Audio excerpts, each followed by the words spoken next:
I thank the gentleman from California, and I was listening to the discussion, as I often do, and I wanted to bring a perspective to join that discussion as you were both talking about health care, Mr. Speaker, as they were both talking about health care.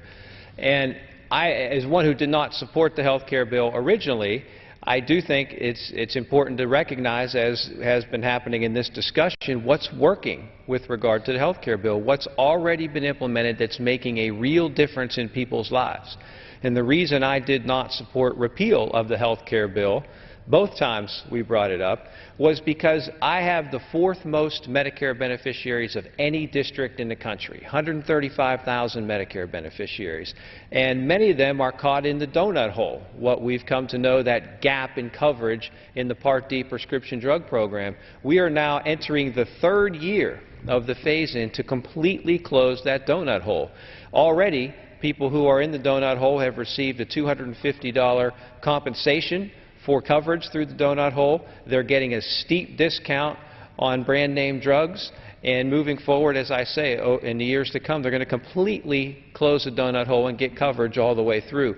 That's something that would not have happened if we had repealed the health care bill. Small businesses all across the country that struggle with the skyrocketing cost of health care that's affecting every family and every business in this country, they're getting a tax credit to help offset the cost, to provide coverage if they choose to their employees.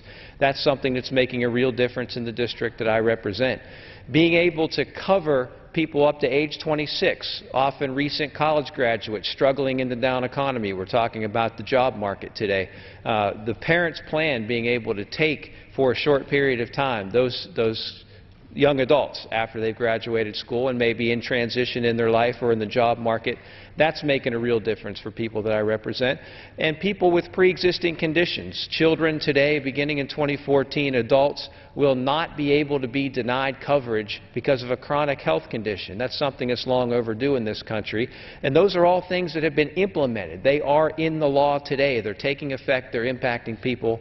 And we can't overlook that. The legal issues have been decided. This is settled law now. And what we need to do is make sure, especially with the Medicaid ruling, which was not talked about as much because the court focused on the mandate, but with the states being able to opt out on the Medicaid side, we have to find a way for health care providers to be guaranteed coverage for people who come to their door, whether they be a hospital, a physician, long-term care, whatever it may be, because when the health care bill was put into place before it became law, the deal that was made in return for universal coverage, covering people in this country, was the providers, all those provider groups I mentioned, gave a little. They understood they had to take some cuts to help offset the cost of that, the cost to the government and to the taxpayer.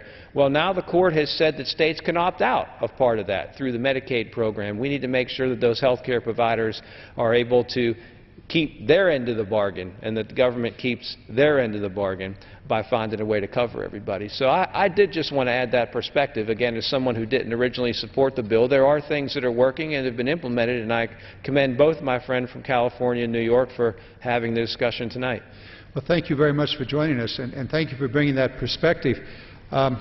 Twice now our Republican colleagues have voted for a full repeal of the law, and you very correctly and I think almost totally pointed out the things that would disappear. The donut hole would open up again.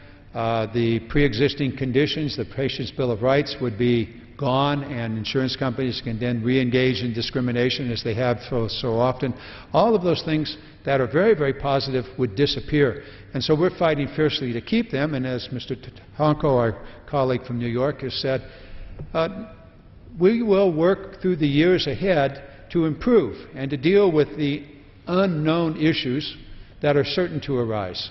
And so we've got work out ahead of us, and we can do it. Mr. Tonko? Just wanted to speak